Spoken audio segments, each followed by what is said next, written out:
E aí, parceiros, você está conseguindo ser o homem que sua mulher sempre sonhou?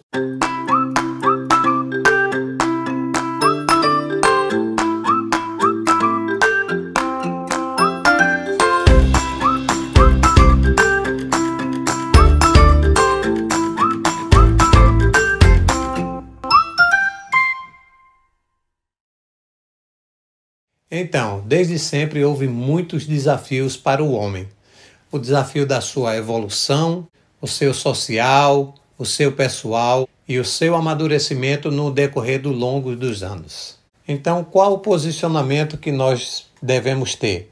Uma cultura patriarcal, onde teve muito autocratismo, ou uma cultura divina onde reina o equilíbrio da família, trazendo paz para dentro da família? A princípio, o que é que a mulher tem buscado dentro de casa, dentro da sua família? Ela tem buscado um ambiente de paz, ela tem buscado um ambiente de tranquilidade. E isso está ficando muito escasso, está ficando muito difícil em relação às famílias. Então, que característica nós poderíamos trazer hoje para definir o homem, né? Então, no dicionário, eu pesquisei sobre isso, e as características falam que nós precisamos ser homens esforçados, intrépido, viril, amoroso, corajoso, digno de respeito e muitas outras qualidades, muitas outras características. E essas características são características que a mulher tem procurado no homem e que a gente tem percebido que está muito difícil da gente encontrar. Porque as famílias têm sido destruídas por falta dessas características no homem. E a mulher, ela tem ficado numa situação bem difícil. E aí o que é que acontece? Existe o outro lado o lado negro da história. O lado aonde a mulher e seus filhos rejeitam de que venha da parte do marido. E que lado é esse? É o lado negativo, é o lado que o homem traz consigo, que não traz a saúde familiar, que não traz a saúde para o bem-estar de dentro da família, de dentro da nossa casa. Que seria o homem grosso, o homem violento, o homem que grita dentro de casa, o homem que agride tanto fisicamente como psicologicamente. E tudo isso para manter sua posição de macho intacta dentro de casa. E muitas vezes ele usa esse grito para poder ter o espaço, porque ele não vence com a conversa, ele vence com o grito. E isso tem deteriorado, isso tem desmanchado muitas famílias dentro do lar. Muitas famílias. Isso tem trazido uma avalanche de separações, de divórcios, de divisões de matrimônio, exatamente por conta desse tipo de comportamento. E esse comportamento vem contra o plano original do homem. E aí eu peço para você refletir: que tipo de homem você está sendo dentro do seu lar? Que tipo de homem você está sendo para a sua família? É algo que você precisa refletir. Eu não estou aqui para te acusar de forma nenhuma, mas eu estou trazendo essa reflexão hoje para que você possa se analisar, se autoanalise, se autorresponsabilize para tudo aquilo que você tem construído dentro da sua casa, para tudo aquilo que você vem fazendo de crescimento dentro do seu lar ou de denegrir a família dentro do seu lar. Nós estamos vendo essas destruições de famílias por conta do posicionamento errado do homem. E aí você me pergunta: pastor, e tem solução? Sim, tem solução. Nós precisamos ter um novo posicionamento. A primeira coisa que nós temos que fazer é ter consciência de que nós precisamos andar com Deus.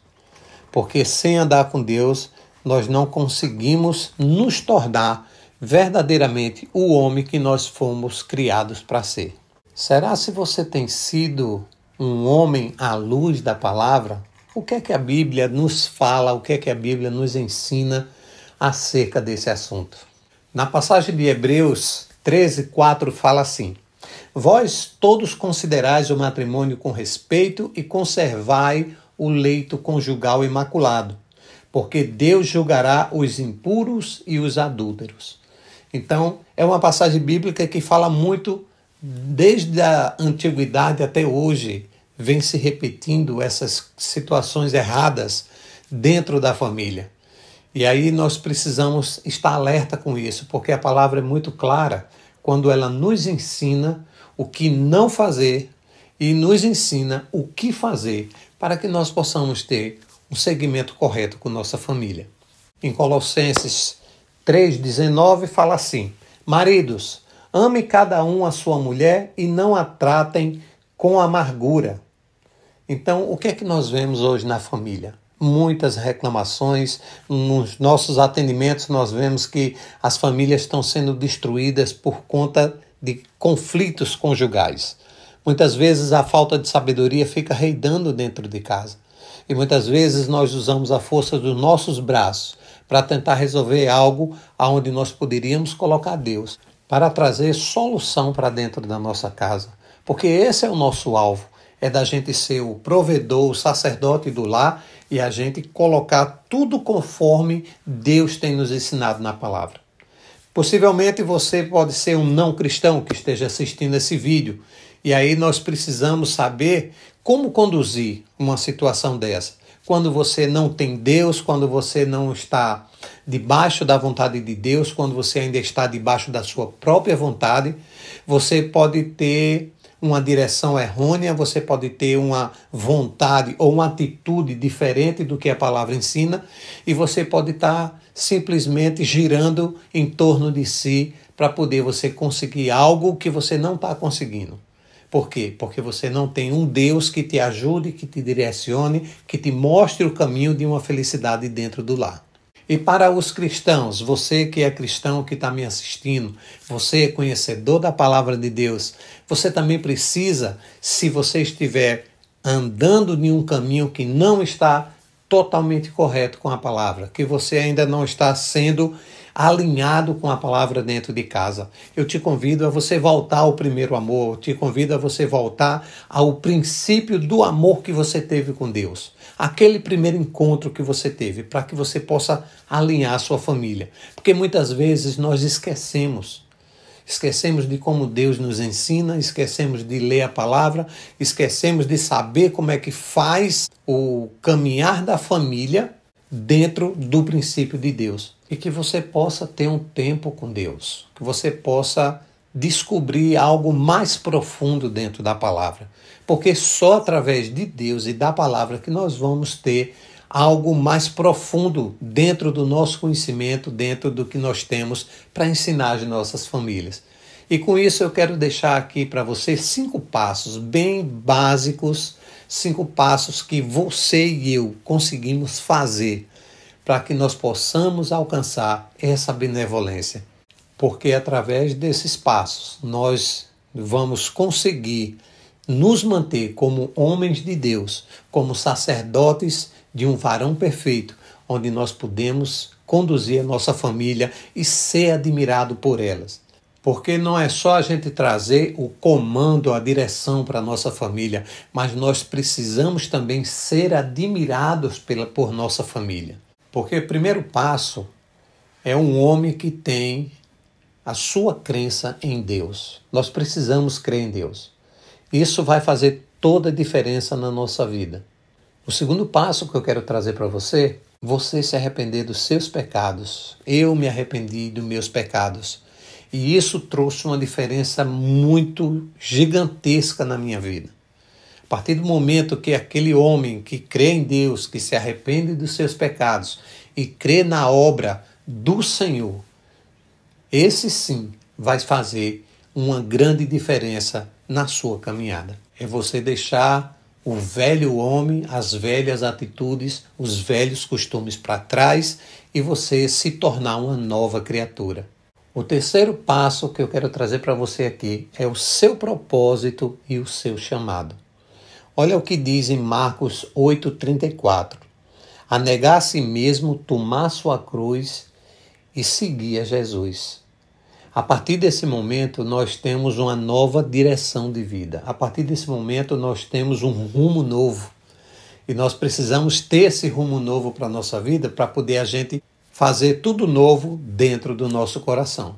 O quarto passo é você estar convicto de tudo isso que você acabou de fazer, de aceitar Jesus, de ter Deus dentro do seu coração, de arrepender do seu pecado, de você descobrir seu chamado, seu propósito.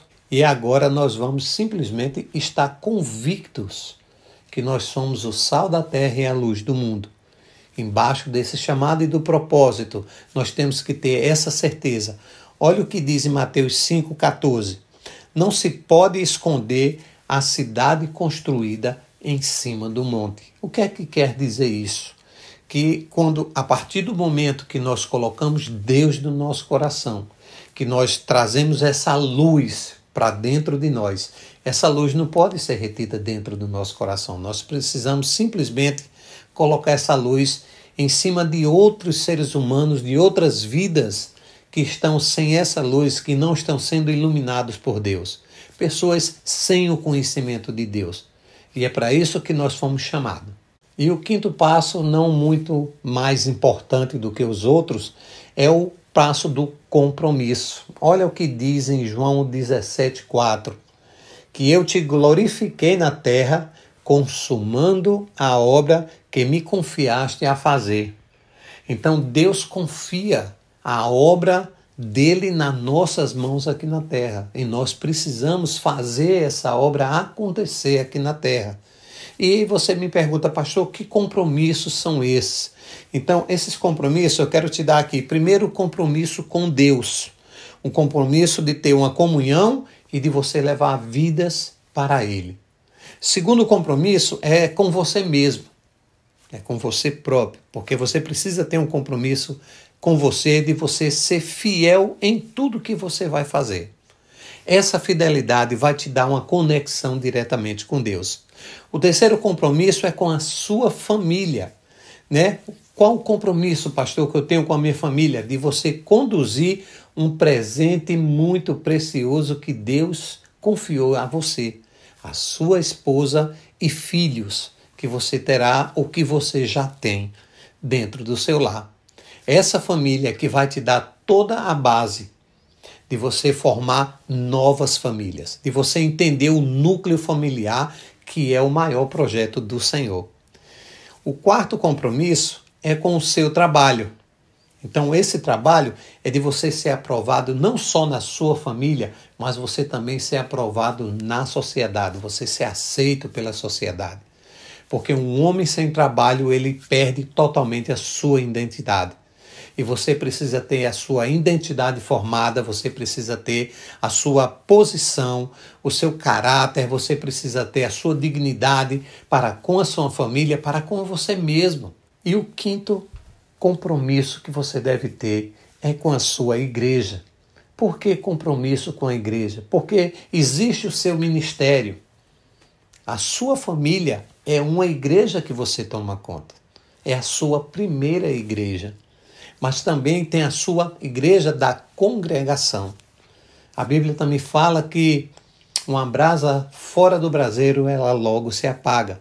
E nós precisamos entender que nós somos as brasas de Deus, que quando nós estamos numa congregação, nós estamos ali, primeiramente, adorando a Deus, louvando a Deus, exaltando o nome do Senhor. E aí também nós estamos fazendo o network com os irmãos, nós estamos fazendo aquela comunhão maravilhosa, conhecendo novas pessoas, dando o nosso testemunho de vida para poder edificar outras vidas, porque tudo que nós passamos, tudo que nós vivemos nessa terra, é tudo para glorificar o nome de Deus.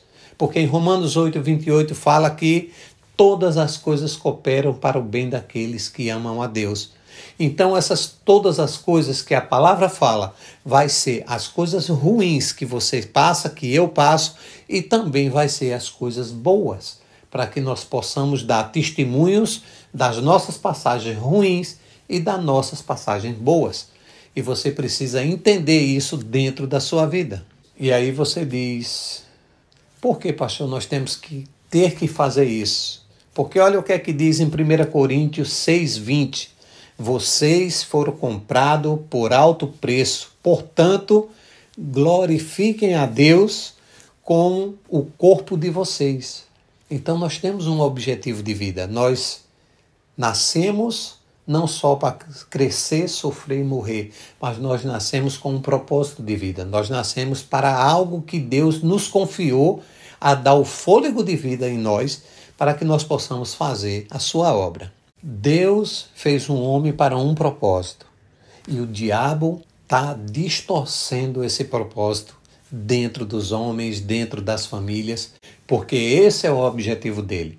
É tentar destruir a obra que Deus está fazendo aqui na Terra, que Deus sempre fez aqui na Terra. E tudo que você tem feito de errado, tanto eu como você, nós temos que ter a convicção de que foram sementes que foram plantadas através do inimigo em nossas vidas. E nós precisamos ficar esperto com isso. Nós precisamos estar alertas com essas investidas do inimigo dentro da nossa família. Nós estamos dentro de casa e é o lugar que nós estamos mais à vontade, é onde o ambiente que nós ficamos descansados, confortáveis. Mas nós precisamos ter uma vigilância constante em relação à investida do inimigo na nossa vida. Porque se a gente descansa, se a gente relaxa para com nossas famílias, para com a nossa própria vida, o inimigo, ele não descansa, ele não para de investir na nossa vida. E nós precisamos ficar alerta com isso para que nós possamos acertar e não cometer erros para que venha desintegrar a nossa família. Então não seja abençoado sozinho com essa palavra. Eu tenho certeza que você tem alguns amigos que você precisa enviar essa palavra para eles, para poder eles serem abençoados também, para poder eles aprenderem um pouquinho mais, para poder levar e conduzir a sua família da melhor forma possível. Então não deixa de deixar o teu like aqui conosco, se inscreve aí no nosso canal, você que ainda não se inscreveu, e ativa o sininho aí das notificações para que você possa receber mais vídeos como esse. E me segue lá no Instagram, que é o @silascosta, e nos vemos na semana que vem.